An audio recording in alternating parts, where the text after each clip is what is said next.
आलेले आणि शेंड्याची केसाशी आणि तुमच्या विद्वानाशी याचा काय संबंध आहे म्हणे? तुम्ही चर्चासाठी पोटळी बांधली ना. विद्वान माणूस केसावर आहे का डोक्यावर आहे? डोक्यात ज्ञान आहे का केसात ज्ञान आहे?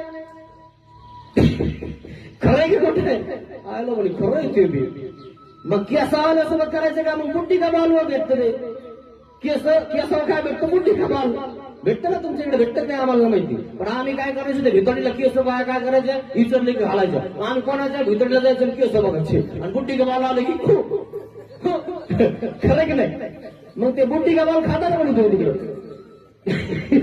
जे खरं बोललं की मिरची लागते मित्रांनो.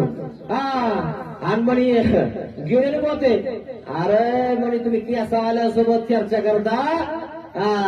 तुमच्या दम असेल तर माईम भट्टासोबत चर्चा करा. अरे बापरे म्हणे तो माईम भट्ट त्यांनी तोडी काय म्हणे आणि त्यांनी केस केव्हा काढे म्हणे श्री चक्रधर स्वामींचा शिष्य झाला इथं स्वापा नाही. अरे बाप म्हणे हा आला काय म्हणे इथं. आणि त्याने असे कित्येक जण पायात बांधले होते आधीच हरवून.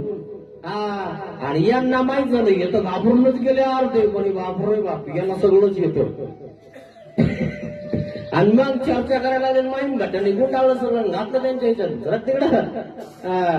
आणि मग गेली पोटळी घेऊन म्हणे नाही जयपत्र घेतला माहीम भट्टाने. महाराष्ट्रामध्ये नंबर 1 कोण? माहीम भट्ट. सोपं नाही. चरित्र वाचत जा तेव्हा कळत तुम्हाला कोण कसं आहे. म्हणून चरित्र वाचत जा मित्रांनो तेव्हा कळतं. आणि मग तिचं